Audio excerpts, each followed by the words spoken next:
Hey guys, how's it going? AJ here with AJ's Rolls Royce Garage. Today I have a Porsche Panamera that's been in my garage for about a week now. Customer brought it to me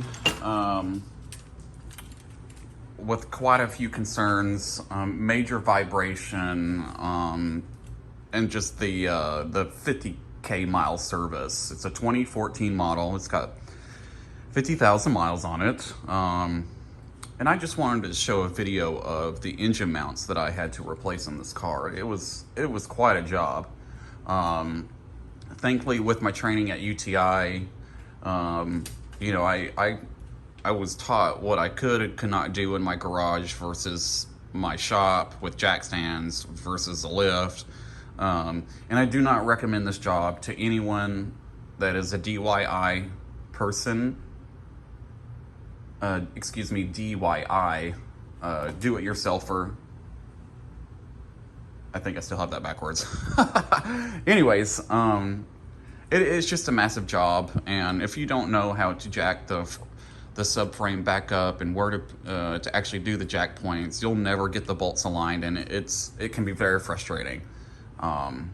But thankfully, with my training, like I said, at UTI and experience with BMW, I just intuitively knew where to place the jacks, and it did fight me a little bit. I'm not gonna lie about that, but I was eventually able to get them all lined up and bolted into place. But to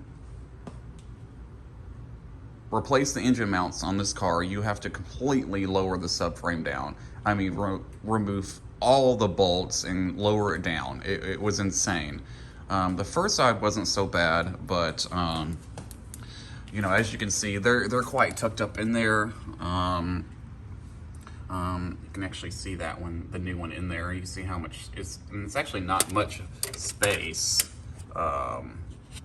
in there, like not much clearance, but you'd be surprised on how much that does provide and really support the engine and absorb all that vibration.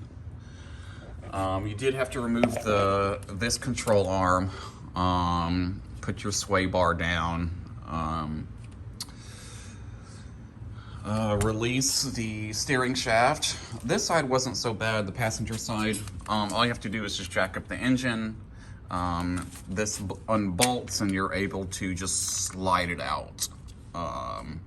So you don't have to unbolt any of the control arm or anything like that over here, but you still have to remove the subframe bolts.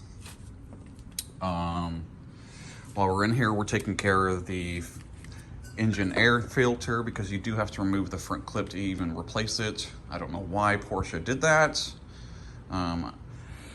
It's just the way the car is designed. You think with all this room in here, you would just put it here. I think one shop quoted this man like $1,000 just to replace the air filter. I mean, completely insane. But so yeah, so these are the old engine mounts. They're completely collapsed. They actually didn't bleed any fluid out. I don't see where they bled any fluid out or anything. This is from some brake fluid that I sprayed down here just to clean it up. But yeah. So just, when you're doing it, just take your time, and everything should work out okay. I just had to show a video of that, what it really took to get the driver's side engine mount in. It can be done on jack stands if you know what you're doing. I do not recommend, I say that again, I do not recommend doing this job if you just do not have any training, or if you do have slight training, you've got to know what you're doing. I'm also replacing the brake pads as well. And believe it or not, surprisingly, the rack on this car, I mean, I could have it out in probably 30, 45 minutes. It's insane how easy it is to get it in and out and the way that it's in there. thankfully it is. But of course, this car doesn't have any issues with the rack and pinion. Anyways, just wanted to give you guys a small video of that and what my plan of attack was to replace these engine mounts on this really difficult car. All right, guys, thanks. Have a good day.